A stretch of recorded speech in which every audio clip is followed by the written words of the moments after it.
Hello. Hi. Sorry about that. I had my mic turned off. That would certainly help with the streaming. Hi, Crockett. Good to see you. Thank you for popping on. Oh, right. Let me just sort out my camera a bit. Um, Apologies for the slight inconsistency of streaming. I haven't been keeping up with things quite as much as I'd like to the last week. Been a little bit under the weather, but hopefully I'm back to form now. And I have something exciting coming up on Friday. So Friday I've got friend of the show Anders Sandberg, Dr. Anders Sandberg of Oxford's Future of Humanity Institute. He's a fascinating philosopher for those of you who aren't familiar with his work. And on Friday he's going to be discussing with me like furry and otherkin rights and their kind of place in, I guess, like society, um, as far as we're aware so far, and basically why, like, maybe the internet should stop being an asshole to them.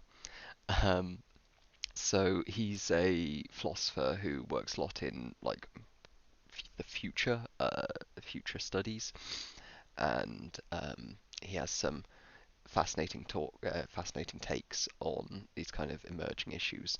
So stay tuned for that. Um, Thank you, Neon Golden. Yeah, it should be good. And as always, good for an interesting conversation. And he's been on a couple of times. If you're newer to the stream, I would certainly recommend popping back over my back catalogue. It's available on YouTube, and checking out a couple of my previous interviews with him.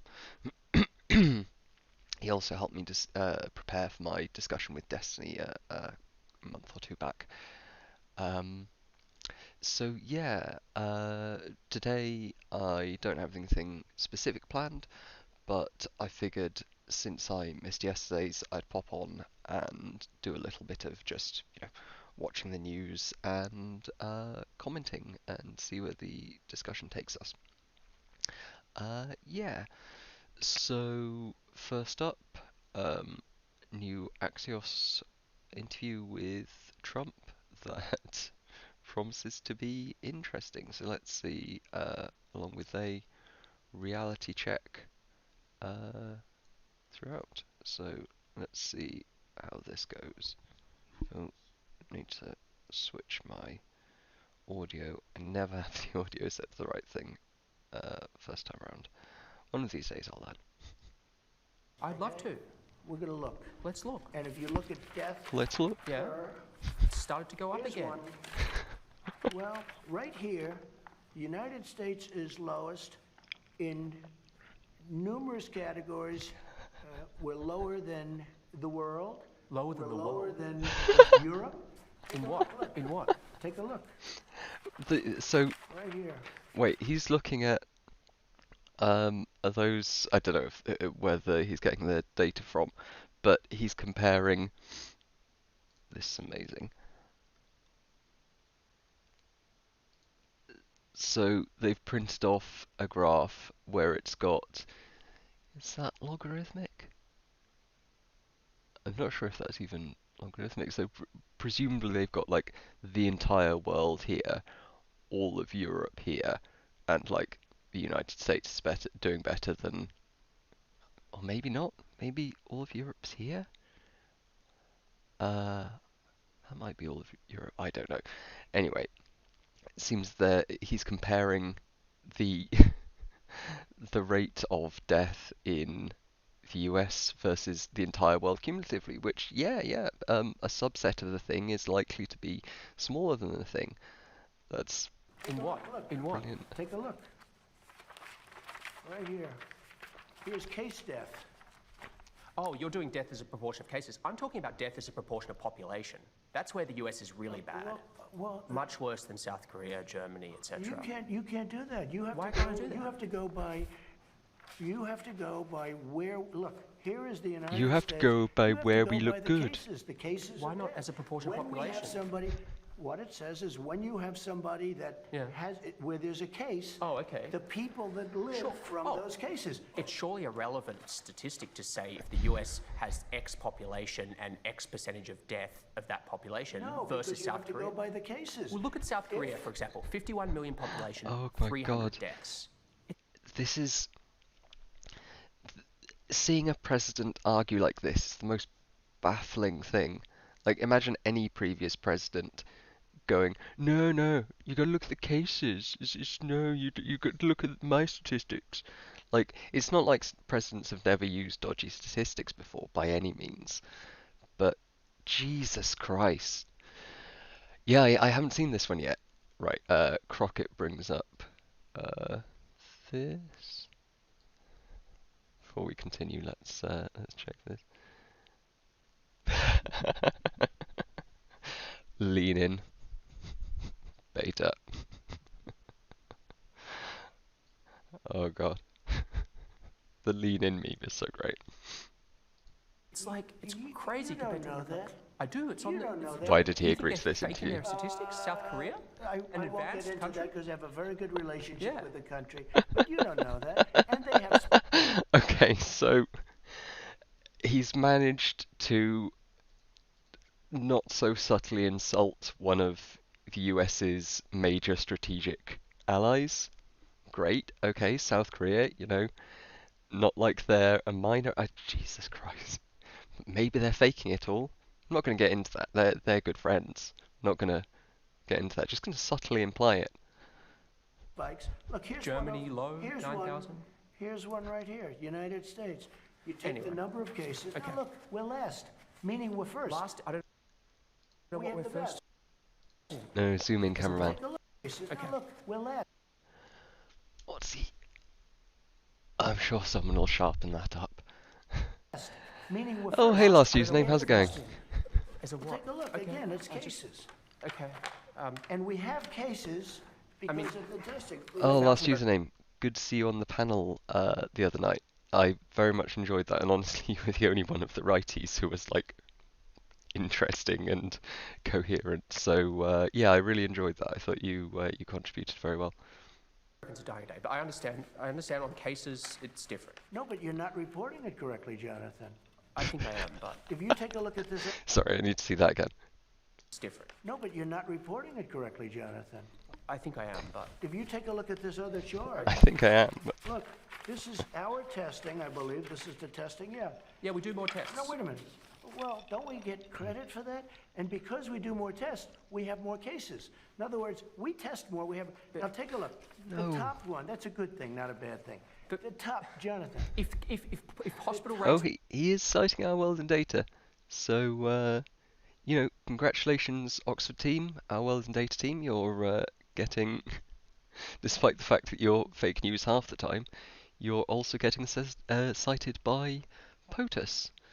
Not very well, but you know, he's trying. were going down and deaths were going down, I'd say terrific. You deserve to be praised for Well, they testing, don't but they're even- all going you know, up. they very rarely talk. 60,000 Americans are in If hospital. you watch the 1,000 news dying or a read the day. papers, they usually talk about new cases, new cases, new cases. I'm talking about death. Well, you look It's at going death, up. death is way down from where it was. It's 1,000 a Death. day. It was 2,500. It went down to 500. Now it's going up Death, again. excuse me, where it Excuse was me. is much higher than where it is right now. It went down, then it went up spiked, again. But now it's going down again. It's going going up. down in Arizona. It's Just to reiterate, he's talking about 1,000 deaths a day, like 2 9/11s a week. It has gone down. Okay, great. Jesus. going down in Florida. Nationally, It's it's going going up. down in Texas. Take a look at this. These are the tests. It's going down in Florida? Yeah, it leveled out and it's going down. That's my report as of yesterday. Jesus Christ. I mean, I'll probably watch the whole video off stream because otherwise it's just going to be a whole thing of me chuckling at it. But bloody hell. That's the President of the United States. Not even spinning well. You almost have a little bit of grudging respect for, you know, a Blair or a Clinton who can stay on message and mislead without outright lying and all this sort of thing. Trump just doesn't have any of the guile for that. And I mean, obviously his, make a lie big enough and they won't disbelieve you thing is working for a certain subset of the population. Um, Wait, for real? Because I wouldn't be surprised if, I mean, the whole Epstein thing, I don't know what went on there. My suspicion with Epstein is that he committed suicide, and there was probably some poor management by the jail or whatnot, but like I suspect it probably wasn't some state-sponsored murder by, Clinton in collaboration with Trump with help from Jeffrey Dahmer or whatever the crazy idea du jour is. But yeah, Crockett for sure. It's a weird kind of shit, and it's at least amusing, but also kind of terrifying. Um, let's see this blast. What's going on here? Oof. That is a big shockwave. Conversing in native language. Good job, closed captioners. That's what I need closed captions for. Well, that looks quite a big blast. What is this? That is an impressive blast wave. Good lord. Right. These two massive explosions shook Beirut on Tuesday, injuring and killing hundreds of people, stirring devastation across multiple neighborhoods and shattering windows for miles around. Not immediately clear. Okay, looks like a warehouse explosion rather than a terrorist incident, though. As many as 50 dead and over 2,000 injured, that's not ideal. Good lord. Woof.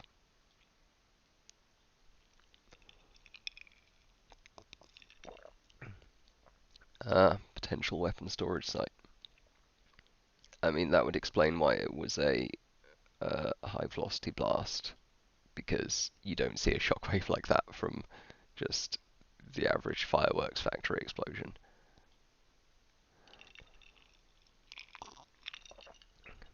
Ouch. Well, that's not great. Hopefully the death toll won't end up being quite that bad, but good lord.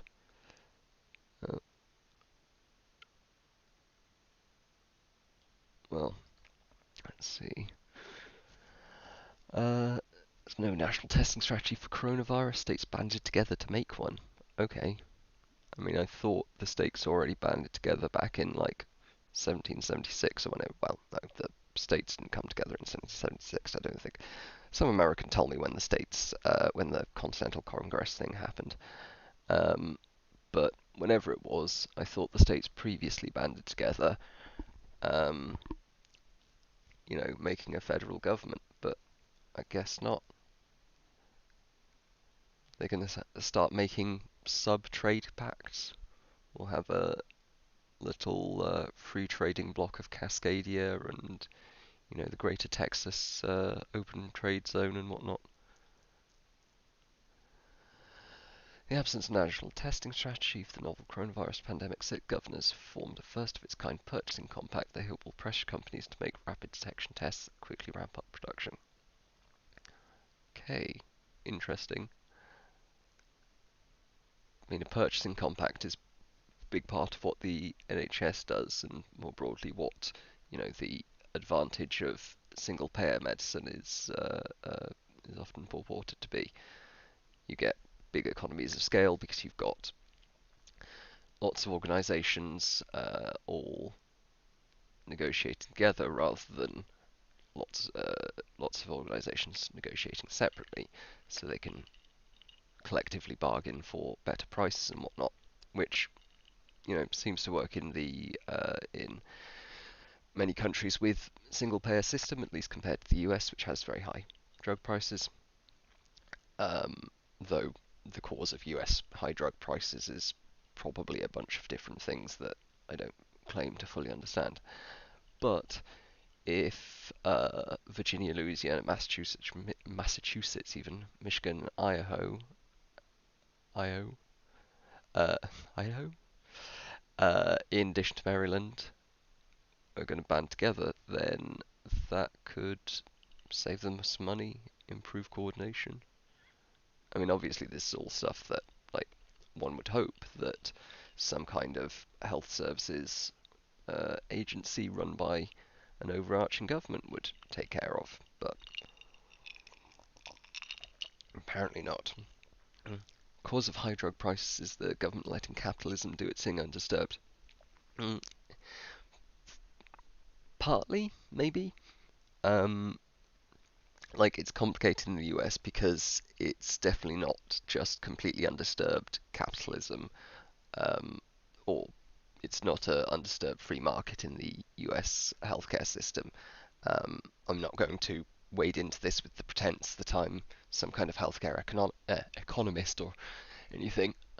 I am certainly not an expert in the Byzantine nightmare that is the US drug purchasing and healthcare system. But, excuse me, that said, the situation in the US seems to be pretty fucked up by the fact that you've got mandated insurance, or sort of semi-mandated insurance that's sometimes tied to your employer, and that the individuals don't have a lot of ability to shop around, so you end up with like not a lot of incentive to actually engage in adequate competition, plus very high barriers of entry posed by a bunch of the associated regulations that are necessary to sort of jump through in order to set up a new insurer. Um, Last username says the cause for high US drug prices are high drug development prices. The cause for low drug price in the US is high drug prices in the US. That probably does have something to do with it. Or I don't know if I would put it like that, but the US companies, well, generally, drug companies certainly have to pay a very large amount of money for developing each drug. Like, bringing a modern drug to market is on the order of $1 billion or more, which obviously isn't chump change.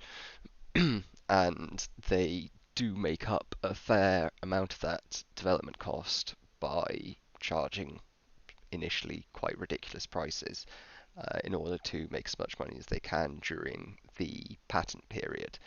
Um, so, to some degree, at least for that factor, whether or not it's capitalism depends on whether you think that capitalism involves patents. Because drug companies get the patent, the exclusive use of the license for a limited period of time, so they want to make as much money back as they can during that limited period of time. If there were no patents, then probably nobody would develop drugs using the current model. Whereas if the patents were longer, maybe they would not have to charge such ridiculous prices in order to make it back up, but they'd charge high prices for a long period of time. So Crockett, drug development does cost the same everywhere, but you only need to develop it once in order to sell it in many markets. You do need to do tests in clinical trials in multiple regions often, and you need to go through the approval process with the FDA or equivalent um, local regulator multiple times. But the main bulk of the cost is in the later stage clinical testing, which if you've done, say, you do it in the US, then you can use those results to get access to other markets. So, best way to put it, the reason drug companies can afford to make such good deals with non-US companies is because they can sell at market prices in the US. I wouldn't say that's incredibly wrong. Like I would. So part of the issue with last username's argument there is that a very large portion of the budgets of the drug development companies, so Pfizer, Merck, etc., go into marketing, which is at least in part there because of the US market, because in the US market you can market to consumers, and it is easier to market to doctors as well, which means they put a very large amount of money into trying to persuade people to take their drugs, which in turn does drive sales, including sales of expensive like brand name drugs versus the generic alternatives, even when the generics and the original chemical are very, very similar, and the price is very great. Price difference is very great. Uh, and so, it's not just the high cost of drug development that's driving the high cost of drug prices. Like, part of it is also, you know, companies wanting a marketing budget and then spending that budget in order to drive sales. Um, so like I wouldn't put it down to, sorry to be the like boring centrist, but uh, so if they could, drug companies would charge ridiculous prices elsewhere. Yeah, they absolutely would. Um, so, but the thing is, Crockett, that they still make profit from other regions where they sell. So clearly, they can sell at lower prices.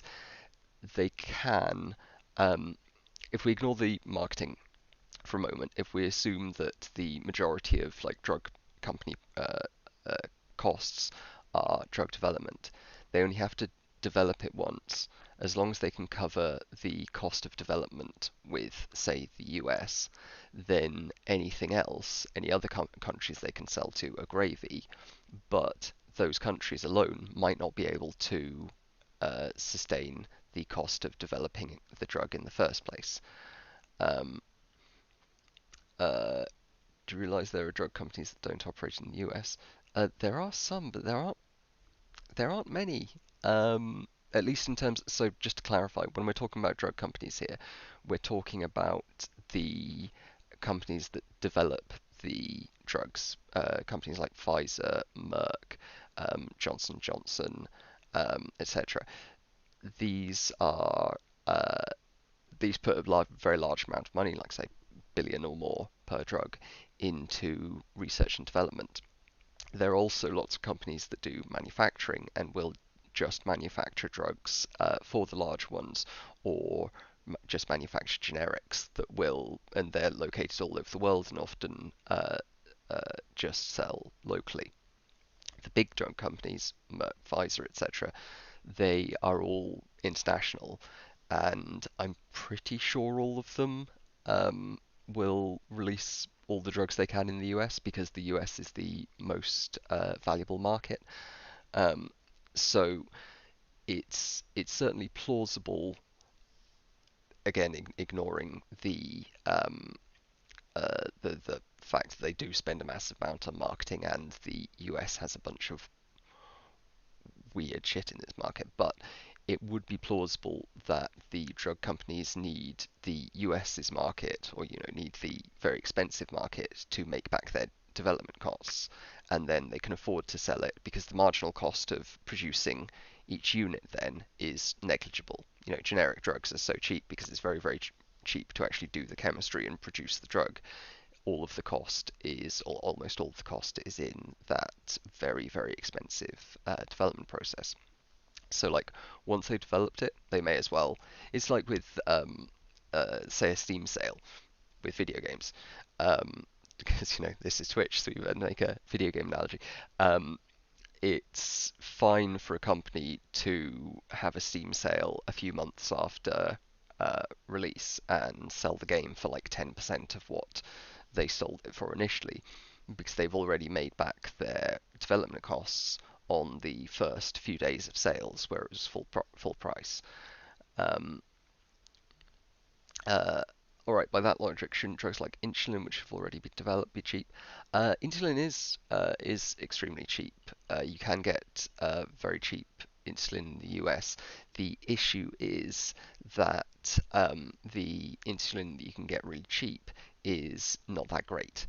Um, it will absolutely lower your blood glucose, but it won't do so in the carefully engineered way that modern insulin does. And I don't want to um, get too deep into the specifics, not least because as a diabetic, I spend a bit of time on forums addressing this, and I know just enough to know how little I know about the economics of insulin, specifically in the US. But as a general point, um, the the issue is that you'll get people, these companies will develop incremental improvements to existing drugs like insulin, and then doctors will only prescribe the newer ones. Um, uh, the fact of the matter is, drug companies don't lower their prices once they've made back the development costs. So there is definitely some truth to that, or at least there's the issue isn't so much them doing that for specific drugs, because for specific drugs a generic will come out once their patent is expired. A generic drug will come out and will be exactly the same thing, maybe in slightly less fancy packaging or whatever, and then it which makes it incremental improvements to be patented. Yeah, that's true. Um, so the uh, yeah, so instead, once the patent expires, they make, as last username says, incremental improvements. Um, so in the case of insulin, a lot of those incremental improvements are really very useful. For some drugs, they don't actually make much of an impact. For some drugs, the pharmaceutical companies have been caught massaging stats in order to make the new version look like it's significantly better than the previous version, whereas in actual fact it's basically doing exactly the same thing. Um, and I can't remember which companies, but a couple of them have been caught like actually fiddling with the statistics as opposed to just um, merely uh, engaging in like slight selectiveness. Um, only a couple. Yeah, Ben Meg's here. Hey, how's it going? Yeah, Ben can, well, both Ben and Neon Golden there can tell us all about some of this shit, because pharmaceutical firms have engaged in a lot of dodgy behavior. And that's to um, not to just single out the pharmaceutical firms. A lot of companies and a lot of organizations engage in very bad behavior, but the particularly the like incremental patent grabbing of basically identical compounds that have basically identical effect, and yet extending their very expensive license, and marketing the new version to all of the doctors, saying this is so much better. Look at this graph. Doesn't this graph look great? And the fact is, a lot of doctors aren't amazing at stats. A lot of doctors haven't like read many papers since they were in medical school. That's not to like shit on them. Um, a lot of medics rely on like review articles, and they don't have the time to be looking into the original data, and that's understandable. Their job is difficult. Um, but that does mean that if they go to dinner with a pharmaceutical representative who is showing them this really impressive chart about, uh, Xangranax XR, which is so much better than the old version, and it's the insurance companies paying for it, so what do you care? You want to give your patients the best treatment. Um, and it ends up with drugs that aren't any better getting prescribed. benefits by the fact that they cost more money. And again, in the US, because this is all dealt with through a slightly weird insurance system, um, it leads to some perverse incentives where the doctor doesn't care if they're prescribing the most expensive treatment. The patient, if they're insured, doesn't really care. The hospital doesn't care. The insurance company is encouraged not to care. So you end up with prices spiraling out of control. Um, uh, yeah, so Crockett, it doesn't need to be that way. I don't think it needs to be that way, but currently it is that way, and there's not a clear way forward for how to radically improve things. I say that there are some clear options, and it's mostly stuff in open science. So this is something I'm planning on having a uh, I'm planning on having a proper discussion about because it's a really interesting topic. But well, the thing is, okay, abolishing capitalism, it just seems like if all you've got is a hammer, everything looks like a nail. Like this seems to be the response of a lot of people on the kind of hard left. And like, okay, we can abolish capitalism, but none of the socialist countries have ever been particularly good at drug development. Name me like name me one socialist country that's ever done uh, notably good medical research. Um, like Cuba has a very good medical system. They've got excellent doctors. I mean, underpaid, but they have a very effective healthcare system. Um, Basically, no medical research, uh, or at least no pharmaceutical research. China, if you want to claim they're socialist, okay, they do some solid medical research, absolutely. Very good neuromodulation stuff, although some quite dodgy ethical issues there. But um, abolishing capitalism just doesn't seem like it's going to immediately replace the current issue of um, but you say, so a ton of our problems are caused by capitalism, but clearly not all of the problem China is socialist. I'm not claiming they're actually meaningfully socialist by the definition that most people on the left would use. Um, but yeah, so I would agree that there are plenty of problems caused by capitalism or caused by markets or however we want to define it. Um, but it doesn't seem like the problem of, because fundamentally this is a problem of drugs being expensive to develop. If they were very cheap to develop, then university labs would be doing it all the time with small grants, and private benefactors would just be, throwing $1 million here to cure typhoid or whatever, and it wouldn't really be a problem. The problem is that it costs a very, very large amount of money, however you look at it, to develop a modern drug. Now, there are potentially some ways that we can improve that, and there are lots of startups and academic teams looking at like high throughput sequencing as a way of bringing down the initial costs, and various like techniques for reducing the number of animals used in the early phase of testing, and maybe like tightening up phase 2 so you can go more directly from like phase 1 into phase 3. There's some ideas, but none of those are like just straight up involving get rid of capitalism. Now if you there are a couple of systems that if we abolish capitalism, the cost of development won't be a problem anymore. My dude, why? How? The so in order to develop a drug, you need to spend um, millions of man hours engaging in painstaking testing of the original compounds. You need expensive computers to develop the molecular design for the drug itself, the candidate molecule. You get potentially thousands of these candidate molecules.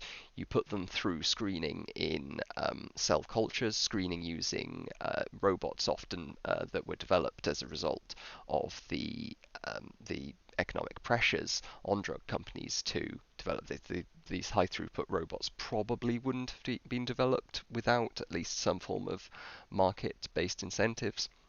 And even then, the capital costs to build these robots in the first place is extremely expensive. Then you've got to go through testing in animals. You need the facilities to keep the animals in. They cost. I did a tour of the Oxford one a couple of weeks back, a virtual tour. That building cost more than $100 million. Then the upkeep cost is millions of dollars a year. And like, if people are willing to work, it means improving their lives and the lives of the community. But most of this work isn't very directly improving anyone's lives. A lot of this work is things like growing the food so that the animals in the lab can eat, and purifying the food correctly, growing the medium on which all of the cell samples are grown. Very laborious, like producing reagents and stuff that like nobody would want to do if you weren't paying them for it. Now, maybe we can have a command economy like pay for it. I think it would probably be less efficient. But when I say cost, I don't necessarily mean literally money. Even if we're just talking about people doing it completely volunteer-based, which they won't, but even if we're talking about completely volunteer-based, there's still an opportunity cost, because all of those hundreds of thousands of people working to bring about a new drug could have been doing something else, and in many cases could have been doing something more effective. Oh, no, that's a stupid sentence. Ignore that sentence. Capitalism won't be abolished anytime soon, so we should focus on bringing about more pragmatic ideas. Yeah, I think that's a good point.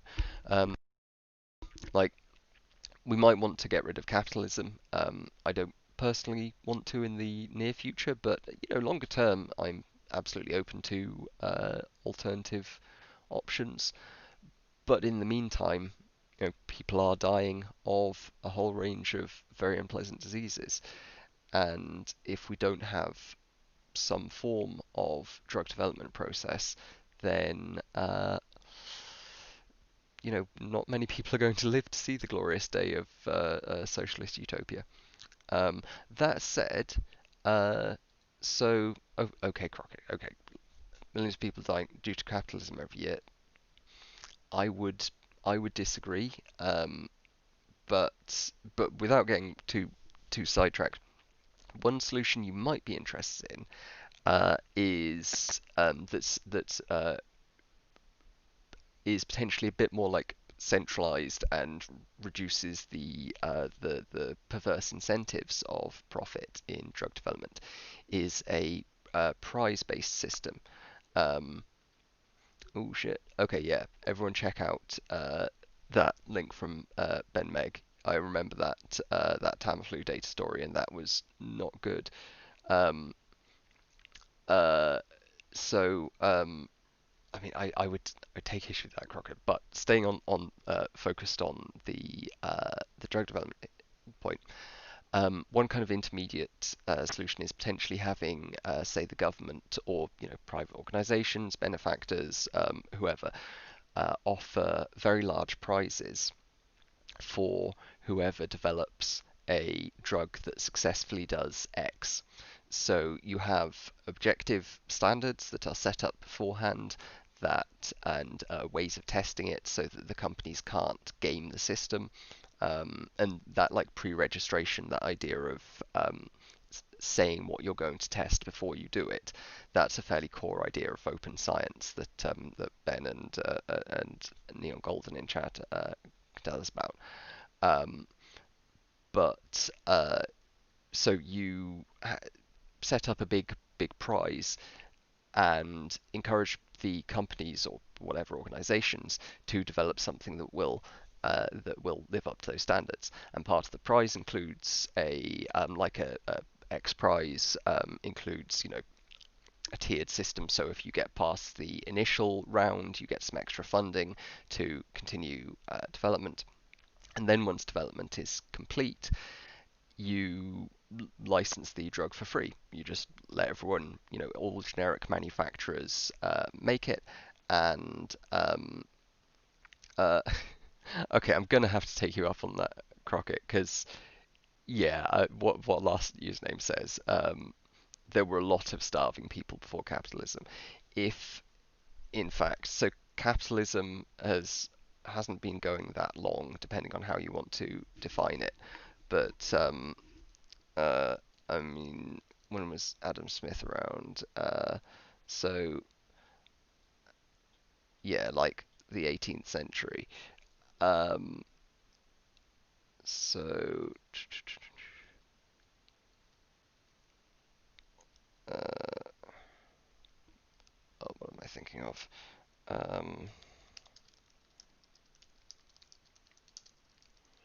Right, child and infant mortality.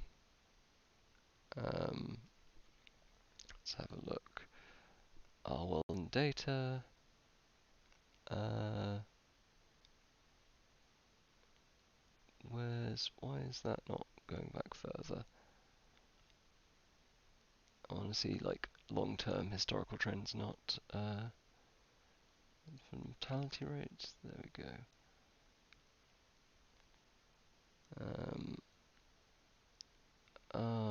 It's not going back far enough. The point is, if you look at child mortality over time, if you look at malnutrition over time, if you look at basically any of the indicators of like reduced suffering, of starvation, certainly. Fucking Mike, they've gone down massively. Okay, yeah, let's get back to drugs companies. We're getting not that I really have a topic, but I think the drug company thing is interesting rather than like relitigating uh, capitalism and oh come on, Crockett. um, what I don't even know how to respond to that. Like poverty is a state of being that is characterized by an absence of. Oh, is the stream? I don't know. I don't know. Can you hear? Is it working? Oh, for fuck's sake. Uh,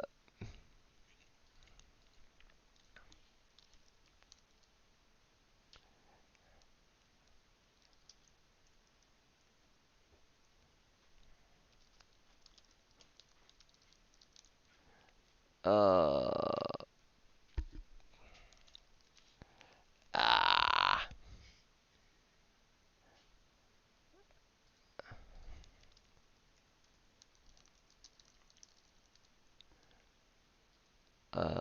is Restream.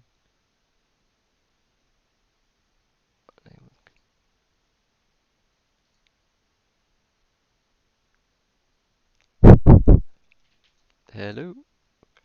Uh, can you see me now? Oh, there we go. Right. Okay. I don't know what that was. Restream just being fucky. Sorry about that, everyone. Uh, right. Yeah. Where were we? Poverty. Yeah, just like the default state of being. I'm using Streamlabs OBS going through Restream, and Restream was being funny. Um, Sorry about that, folks. Um,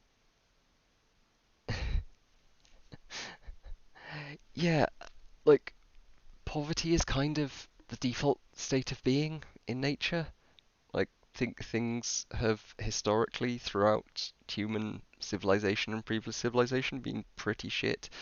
I'm not sure if an absolute majority, but certainly a substantial portion of everyone throughout history died before the age of 5 from easily preventable diseases, or suffered malnutrition, suffered extremely high rates of death by violence.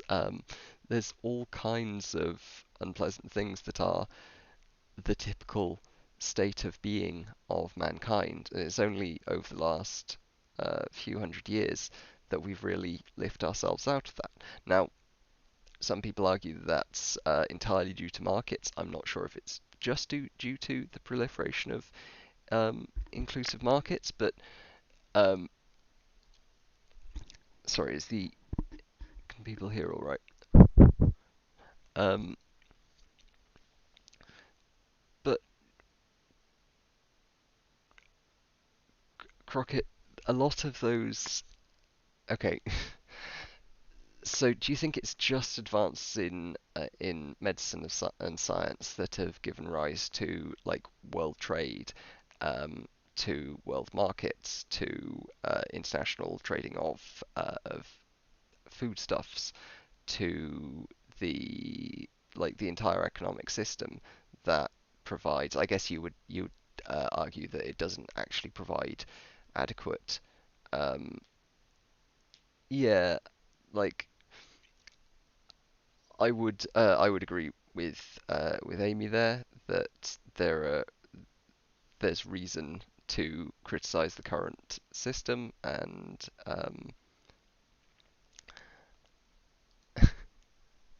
right, but so just a sec, Crockett, your claim was capitalism is causing poverty and is causing deaths. Do you mean causing relative to the best possible alternative? Do you mean causing relative to no capitalism? Like, because if you're saying it's causing poverty and causing deaths, you've got to be comparing it to something. Um, or like, are you saying that it's the presence of capitalism rather than socialism that's causing these deaths? Um, in which case, that seems like a very okay. That seems like a very slippery definition of causing there. Um, hmm. Yeah, I would say in a different circumstance I would say like allowing to happen or something, because it seems I don't know, I suppose from your perspective okay. Um, but of course I would reject that communism would actually lead to fewer deaths, um, or less suffering or whatnot. Um, though uh, I guess that would come down to litigating the viability of communism, which seems like a big topic. Uh, let's see. So Ben Meg has linked this. Just to go through this because I think this is worth mentioning. Um, uh, Stipulation 1: my greatest fear is that the US being in place with limited safety nets helps allow a place like Europe to be much more socially progressive. Um, Interesting. Uh, gravity. But yeah, just to quickly go back to this. So Ben May linked this a little while ago, and this is here we go. Okay, so this is Roche. Um, Engaging in some publication bias. So publication bias is like a massive, massive issue, and isn't always like deliberately um, uh, uh, publication bias isn't always like malicious or deliberately, profit seeking or whatnot. It's the process by which only studies that show exciting positive results get published, and the ones that don't show such results don't get published. Um, and that can be because an evil drug company is deliberately trying to hush up the bad data and make it look like they're doing much better. Um, or it can be just because scientists see the exciting results and go, "Ooh, this looks like something we should work on," and continue and publish the paper. But when they don't get positive results, they go, "This doesn't look like an exciting area. We'll leave that," and so the non-promising results don't get published. I mean, yeah, this is exactly what Neil Goldin's saying there. And sometimes it's something in between, but yeah, most of the time, um, it's again another one of these like try not to assume Hanlon's razor. Try not to assume malice when incompetence would be an equally viable explanation, and I think that's absolutely the case for publication bias and for a lot of the problems with medical research and science generally is that it's not that the drug companies are kind of deliberately masterminding this evil plot.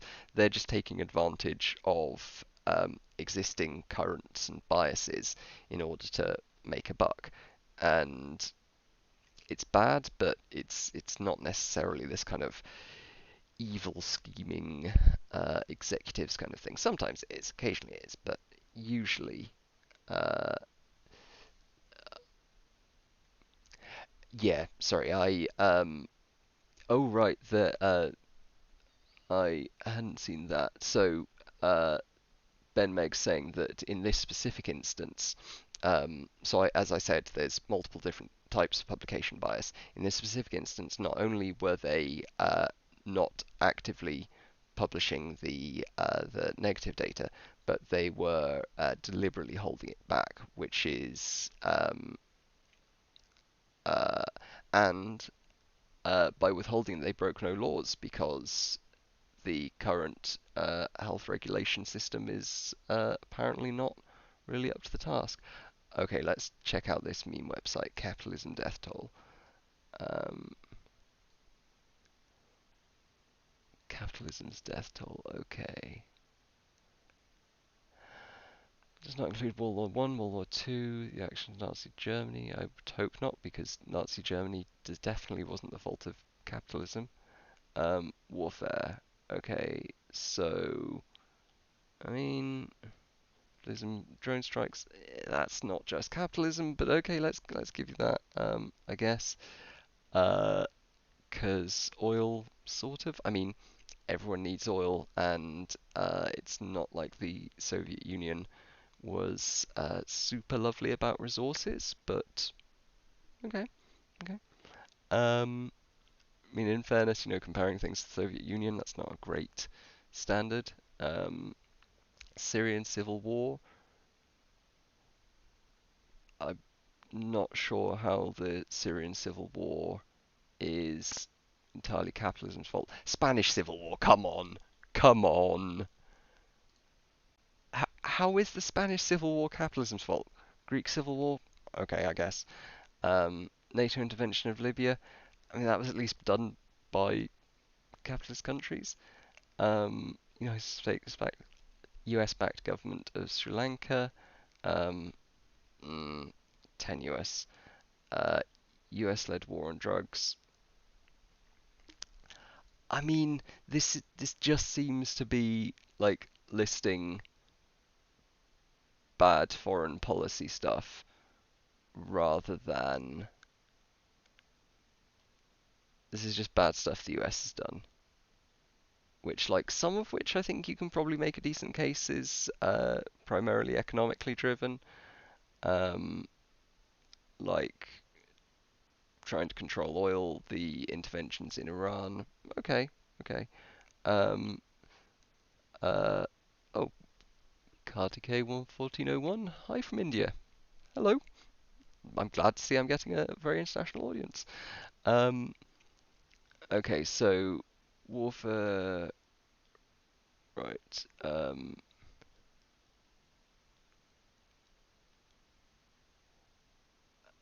Okay.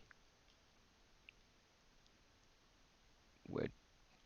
I mean, they're just admitting to like not using very reliable numbers there, but all right. Third world. A lot of this seems extremely, extremely tenuous. Which, like, okay.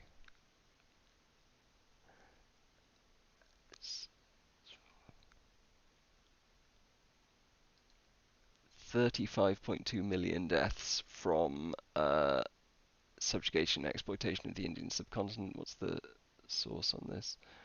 Let's see. No one knows how many were beaten, mutilated. Where's my 35 million? I don't see 35 in that article. It's quoting 35,200,000, and I can't control F for 35. So, and the article explicitly says no one knows exactly how many were beaten, mutilated, etc. Between 10 and 20 million were displaced, which isn't exactly death. Don't get me wrong, displacement is extremely unpleasant, and the British imperial rule in India was monstrous. But I mean, first of all, yeah, exactly what I was just about to say, stipulation. First of all, blaming this on capitalism seems like a stretch, given that one of the many issues of the British Empire is that it didn't allow free trade within it. It's not like they were just turning up on the doorstep of people in India and other undeveloped nations and saying, hey, want to trade with us? You've got some cool stuff. We've got some cool stuff. Want to, engage in some free, mutually beneficial exchange? No, they turned up and basically, my dude, do you think that imperialism hasn't existed for considerably longer than capitalism? Like, unless we're defining capitalism as any trade, there was the Roman Empire, which was quite a way before, like, even mercantilism, let alone like modern market and capitalism. Also, let's not forget, where's the source? Like this source does not give. I mean, first of all, it's an op-ed in the New York Times, which, like, I mean, New York Times isn't a bad source, but if we're talking about like serious, weighty historical events, I would probably want like a paper or at least a book by, a reasonably respectable historian. But second, this doesn't say anything about 35 million. In fact, explicitly says we don't know how many. I'm okay. Let's check a couple more of these, because I'm beginning to think that maybe this WordPress site doesn't have the most accurate. Okay, so saying that is 60 plus thousand. Oh Jesus, shit. Ah. Um.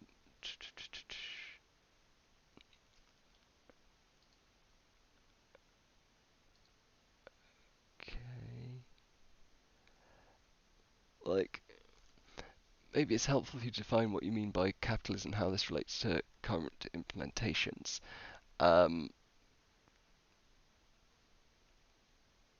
Imperialism is different as capitalism, but you see a good blend in China of both of them. Yeah, fair, fair.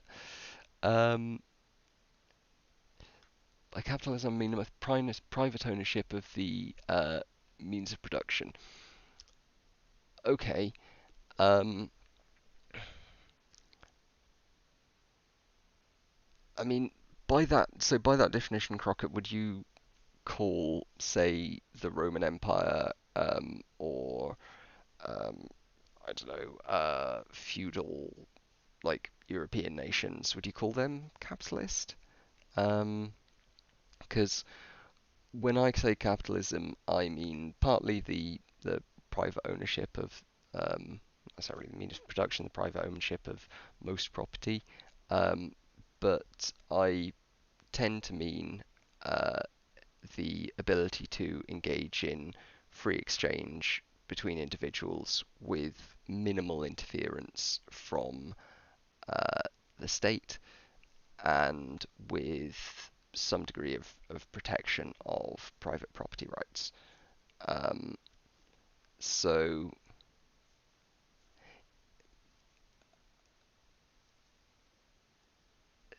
I'm just slightly baffled by feudalism being um, capitalist because it seems that if you're lumping together, I don't want to like all pile in on you because I know that like if you're the only person defending an idea in chat, I don't want to like dogpile or anything. But like if you're including both kind of modern like neoliberal market economies and feudalism in the same bucket, it seems like that's a very, very broad definition. Um, ooh, uh, okay, 14 million.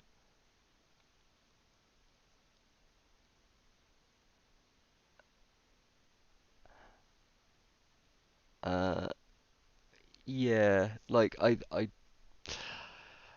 think in this instance it might not be the necessarily the most useful term. Um,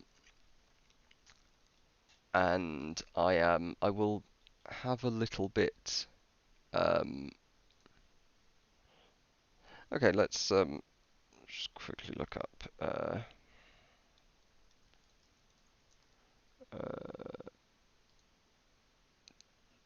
definition of capitalism. I mean, not that this like proves anything, obviously, but why can I not search this anymore? I used to be able to search that. Okay.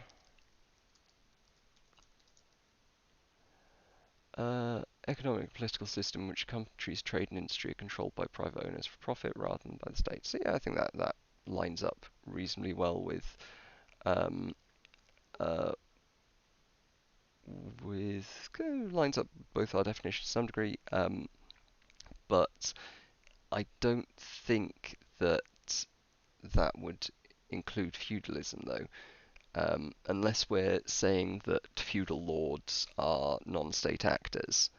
Um, yeah, like I don't think that really includes feudalism, um,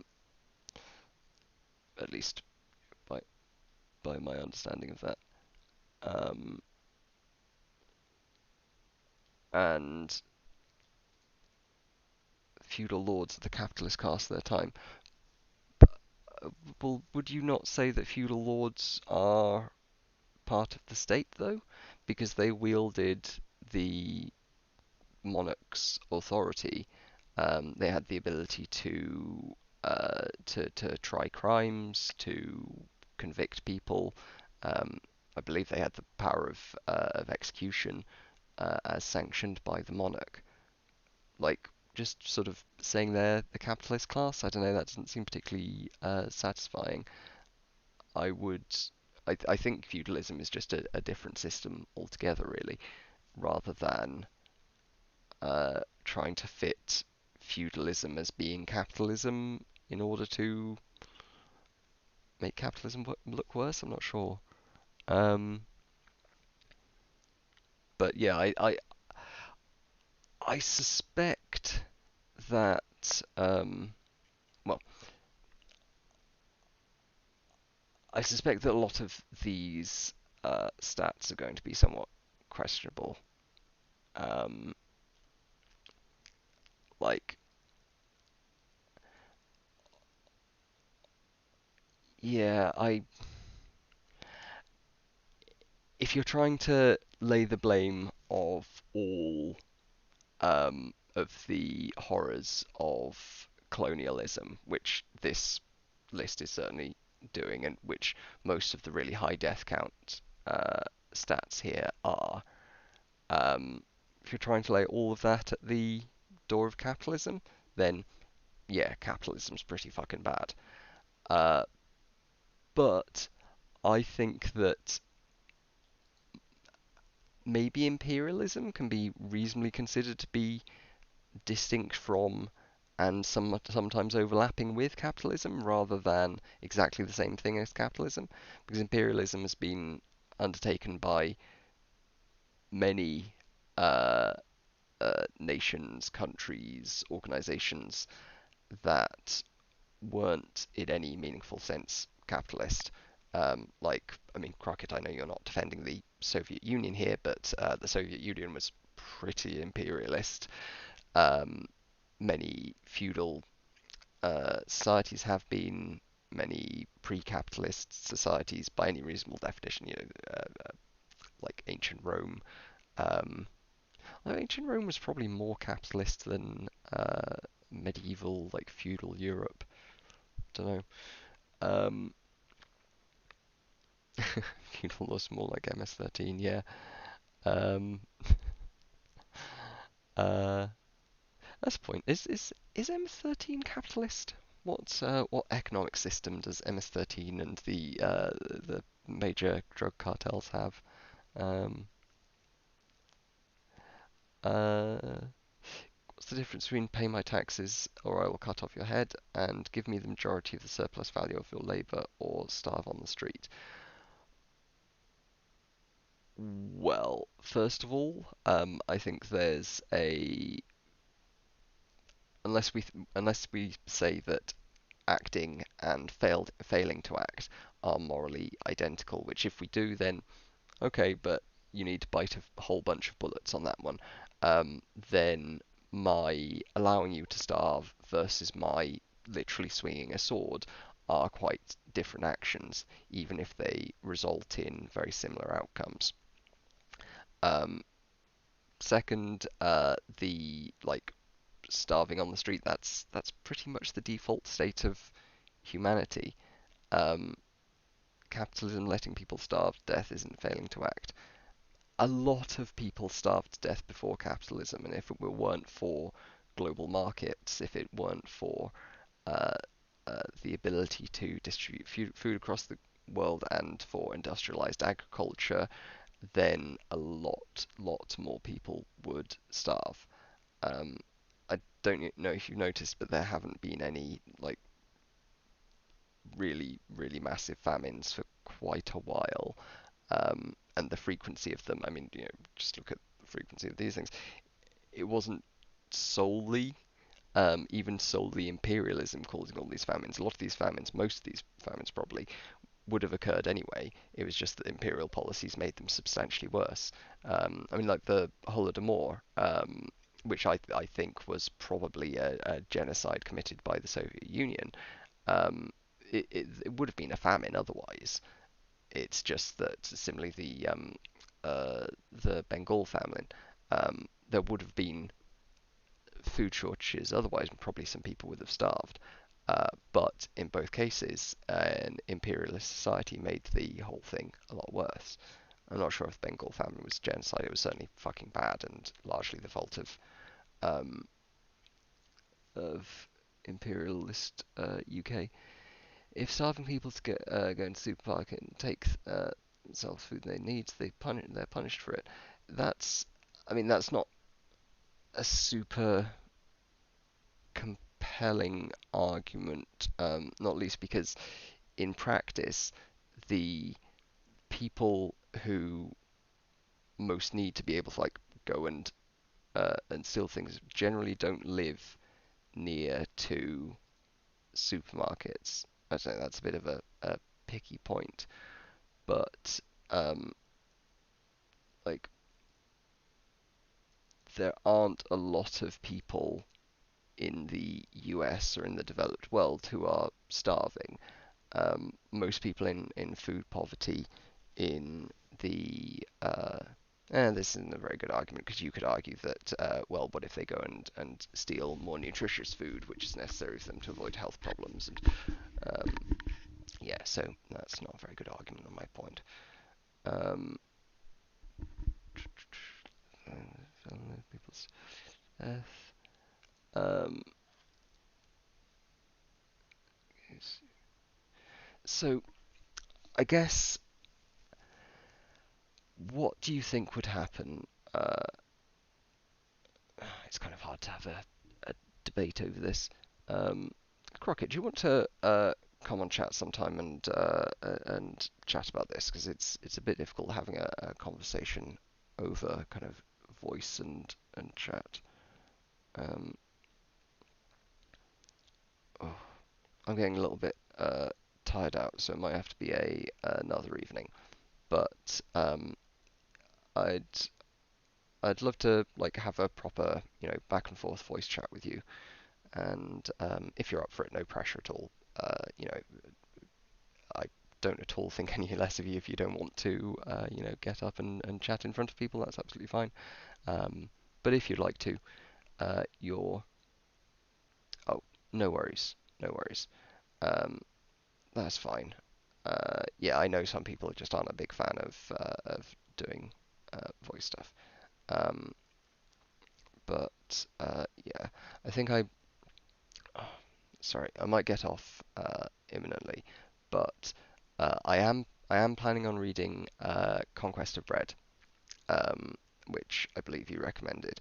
I can't promise when I'll get to it, but I'll give it a look. Um, I suspect it won't convince me, but I'm willing to consider it. Um, Personally, I think that the current system of markets, though highly imperfect, it has been the best thing so far for raising people out of poverty and providing um, nutrition for as much of the world's population as is feasible. And while there's a long way to go, and there are many, many improvements that could be made, um, excuse me, the rise of inclusive democratic institutions and liberalized markets has, on the whole, been a massively good thing. Uh, that's my take. But, um, like I say, I am willing to give a look into alternative things. And yeah, I have to say, as Amy just says, I've very much been enjoying the proliferation of different political views on my stream the last couple of weeks. I, you know, basically, as long as you're not, uh, you know, denying genocide or advocating for genocide or anything in that area, then I'm glad to have you on board, glad to have you chatting, and I I say you, Crockett. I don't mean you specifically. I know you're not uh, in that wheelhouse, but more generally, I welcome a wide range of political views, and uh, yeah, it's always fun having these discussions. I used to have, back when I was an undergraduate, I used to go on these weekly debate groups called Rum and Rights, in which we drink rum and discuss like vaguely rights related issues. And we can never really agree whether rights existed or not, but they were always very fun, and they kind of remind me of this back and forth. Um, oh,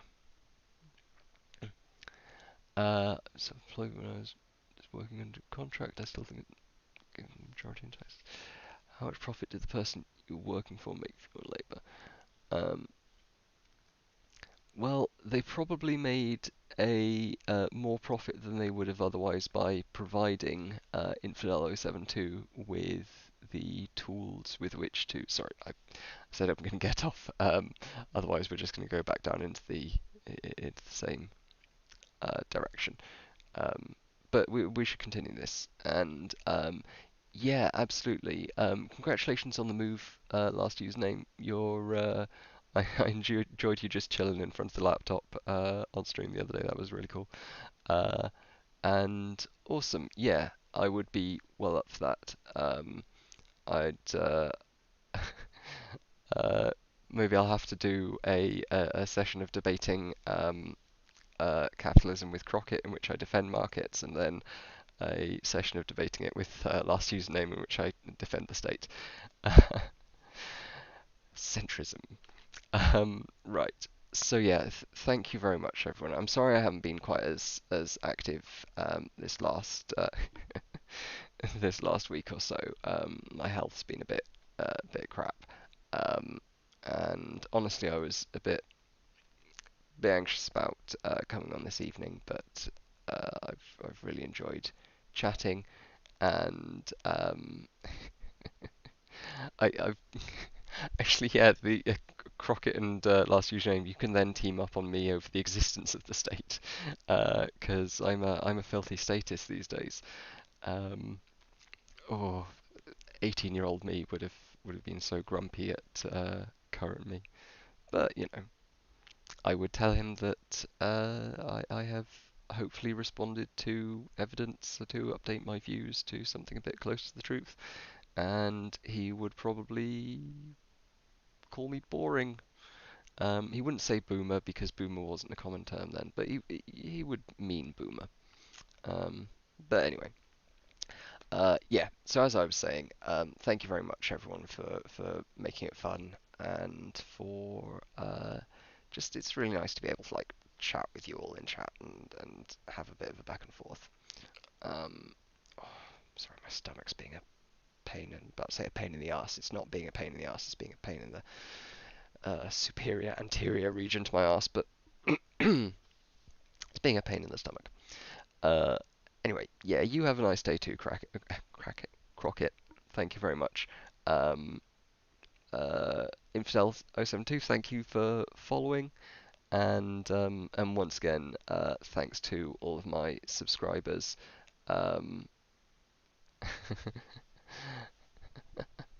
Maybe we should uh, swap our 18-year-old selves and debate something. I don't know. It's incoherent. Oh shit! Stipulation 1. Subscribe. Thank you. Cool.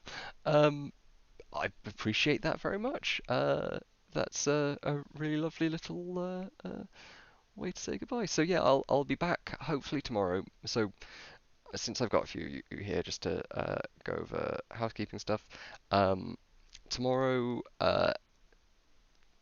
say, I'll put check my Twitter down below. I'll post on Twitter. It'll either be 8 or 9 p.m. I'll try to get on for 8, but my sleep schedule's a bit fucky at the moment. UK time.